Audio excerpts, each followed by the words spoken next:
Nothing beat Jet 2 holiday. And right now, you can save 50 pounds per person. That's 200 pounds for a family of 4. 好的，欢迎各位来到这一次的老實說系列。那這一次我們的主角就是 Drew Holiday。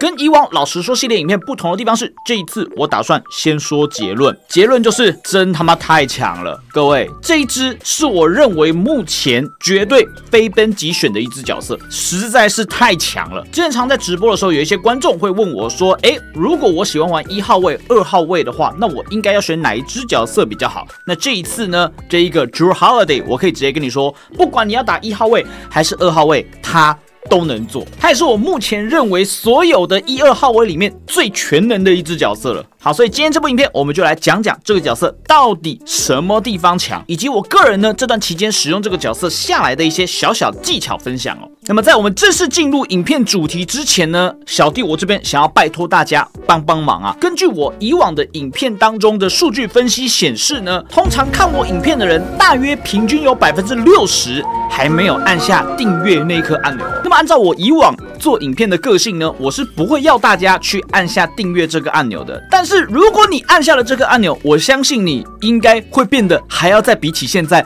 再更帥一點。好了，那麼話不多說，就讓我們來進入今天影片的主題吧。難開高了，爽就站起來啦！點進來看這部影片的你呢，如果你使用的裝置是移動裝置版本的，別忘了在下方幫我熱推一下，讓更多人都可以看到這部影片哦。好，那我們首先呢，先分享一下我自己使用這個角色的潛能是怎麼樣的。我的潛能比較特別，除了基本的3分加超節套這個是必要的之外，那特別是在綠色的這個部分呢，我是帶了總共5顆的乾坤挪移跟5顆的球場大腦。那麼藍色的部分我是直接帶滿了10顆移動防線5級。好，那潛能這樣搭配的原因，主要當然還是為了要湊整數啦。所以我們來看看它的屬性哦。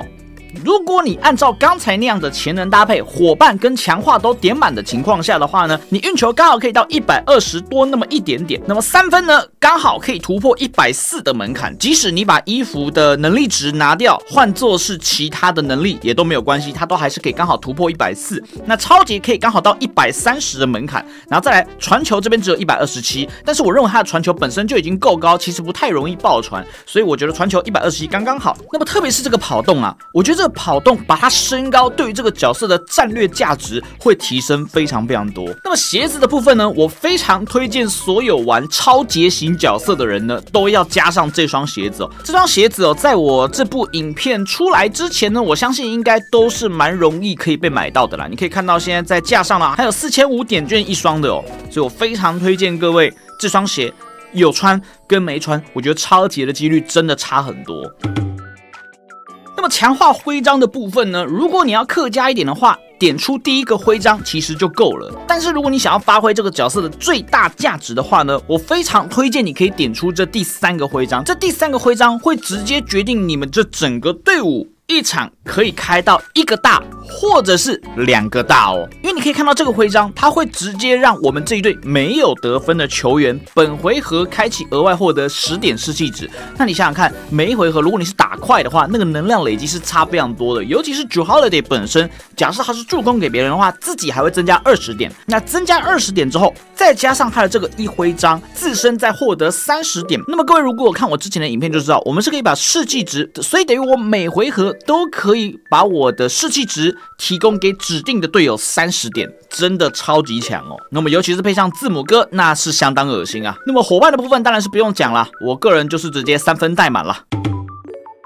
好，再來我們講講這個角色的操作面到底強在什麼地方哦。首先，第一個最強的地方就是他每一個出手都有1-2點，有1-2點就算了，2點還能傳球，不管你是要在1點的時候傳球，或者是2點的時候傳球都可以。這個真的超級離譜啊！光是這一點呢，就讓這個角色他的1號位價值呢提升了不少。再來是啊，他進攻的動作速率，我覺得超級快。你可以看到，我先放個極致冷靜，然後再來一個重心起伏，然後再來一個往旁邊的突破。這一個走好幾步運球的動作啊，基本上哦，能夠踩到的人呢，是多少要帶有一點預判成分的。那如果你發現對面的防守者踩到你的怎麼辦呢？沒關係，我們就分球就好了。所以這個角色呢，他在1號位方面的價值雖然可能不如 SGA 或者是 Wade 這麼強勢，但是關鍵時刻的時候，他仍然可以去做拆彈的動作。但是如果時間再久一點，我相信大家應該很快就會適應這個2點的往前對抗的這個投籃了。聰明一點的人就知道，其實是可以用超節來躲撞的啦。那我相信進攻部分呢，對大家來說都是小蛋糕啦 ，piece of cake， 對吧？那麼這個角色真正的價值呢，在於他的防守。我跟大家說，這個角色啊，他只要一出來，給到對方得分手的那個心理壓力啊，是大的不得了啊。剛才我们前面有說嘛，我的前能是用跑動套嘛，所以這角色速度也超快，所以他踩干擾可以說是超級好踩啊。哪怕你今天遇到的是 SGA 啊，或者是現在的版本之子威少啊，基本上呢都是直接給他踩好踩滿，超級鬼哦。這個角色啊，只要一遇到客氈，那我可以跟你說超級舒服啊。通常你看到會玩的客氈，看到這個角色就是直接換成勁爆體質了啦，因為基本上用持球大盒是完全打不了的。你可以看到他的技能說明裡面有講哦，他說 Jrue Holiday 他在防守被打的時候，他有幾率直接逼停對手球員哦。那這個動作具體來說是怎麼樣的呢？還被打有沒有？跑到旁邊直接抄截。那你可以發現，在這個被打的時候呢，你不一定是要被他被打到才可以逼停哦，你甚至可以在他側邊，他做出被打這個動作的時候呢，去逼停他。所以我們可以說啊，這個角色基本上就是拿來克死客氈的啦。那速度快就算了，別忘了他還有一手衝刺啊！如果你隨時呢發現你失位了，要去做補位的話，就一個 dash 給他追上去哦。這個 dash 哦，超級好用哦，所以就像這個樣子，即使你失位了，你也可以馬上用衝刺去補上位置。本來在沒有大招的時候，這個家伙他給到人的壓力就已經夠大了。那麼如果有大招，那又是另外一回事啦。如果你有看我前面的影片，或是看到其他實況主玩，你們都知道，如果你在開啟大招的狀態下呢，對手的能力值會被全面 nerf， 對吧？這個是大家都知道的事情，但有些人就會說，這個大招感覺好像沒有什麼用。好，那我跟大家分享一下這個大招它到底要如何來使用哦。我認為這個大招使用的時機非常重要。那使用的方式有2種，第一種就是你直接扣着大招。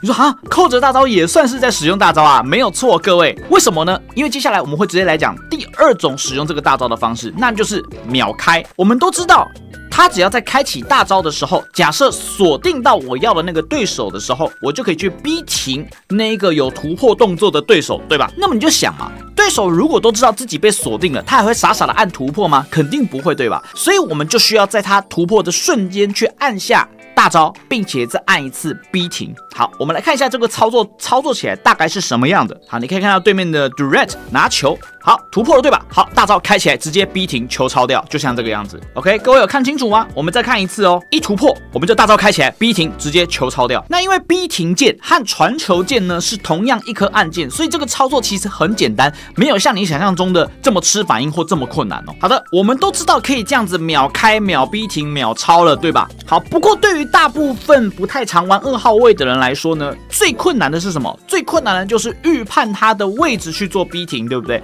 這邊跟大家分享一個小技巧，事實上你是不用去預判對方的位置的，因為這個角色他的逼停的方向是會聽你的方向鍵控制來決定你逼停的方向的。可是如果你放開方向鍵了，它就會自動朝向對手的方向去逼停哦。所以你其實可以在貼緊它的同時，最後你要開大要逼停的那一瞬間放開你的方向鍵，這樣子它就會直接朝向對手的方向去逼停了。我們來看一次，好，現在可以看到我離他是有一段距離的。好，假設他只要一突破，我這時候放開方向鍵，你有沒有發現它就會自動朝向它的方向去做逼停哦？好，那如果說我今天是朝向另外一個完全不同的方向呢？像這裡有沒有？它也是會朝向它的方向去做逼停的。所以其實你要做的事情就是在它突破的那一瞬間放開你的方向鍵，開啟大招，然後再按下抄截，這樣子我們就可以成功逼停了。那麼給了你方向鍵是讓你能夠做什麼呢？各位，這角色它是可以做2段衝刺的啊。我們來做個示範，比如說呢，我離對方有點距離，然後呢，我開啟大招，對方只要一突破，我就逼停，再加上一個衝刺，我就可以2段衝刺衝到對方的旁邊哦。所以這角色防守實在是太鬼了。好，那麼第2點講完了，回到我們的第1點，各位，你有沒有發現，如果我這場只要用了1次秒逼停、秒抄，對面還敢不敢突破？基本上就不太敢突破，除非他要跟你賭，對吧？好，那麼如果你一有大，但是你一馬上開，對方是不是大概會去算一下說，你什麼時候有大？他是不是就會大概去知道說我什麼時候不該按突破？可是如果你整場都不開大，那他是不是就壓力非常非常大了？所以為什麼說這個角色一出來，他可以幾乎廢掉一大堆整天突破的角色，比如說像 Haliburton 啊，比如說像 Kyrie Irving 啊，比如說像是 SGA 啊，這幾個基本上遇到 Jrue Holiday 那是直接下去哦。當然呢，會玩的，比如說川哥，那另當別論啦，對不對？不過我相信這角色仍然能夠給到他們相當大的壓力哦。如果你今天呢開了大，但沒有抄到球也沒有關係，你仍然可以透過清點或者是長按大招鍵來鎖定最近或最遠的對手哦。那這個在很多時候都可以起到奇效，比如說像這一球，你就可以看到他灌籃就直接彈了出來哦。你看，隨着你這樣鎖定哦，你會發現對面一被鎖，就會馬上直接把球丟出去，這種體驗呢還蠻有趣的啊。比如說像這一球，你看鎖來鎖去的，結果你不傳嘛，沒關係，那我就直接給你抄掉。那麼這也是我覺得這個角色他大招最佳的使用方式了。那你說，那進攻的時候可不可以放大招呢？當然也可以啦，但是我覺得那個是你能量很多很多的時候，你再去做這件事情哦。因為我覺得它的真正的價值呢，其實防守是遠大於進攻的。好，再來我們要講到最後一個，也就是我個人最喜歡這個角色的地方啦，那就是它是可以供給隊友能量的。那麼配上字母哥，那我只能跟你說輸不了，真的輸不了啊。那麼問題來了，很多人可能會發現說，為什麼有的時候我傳給對方的時候都沒有辦法供給能量給對方呢？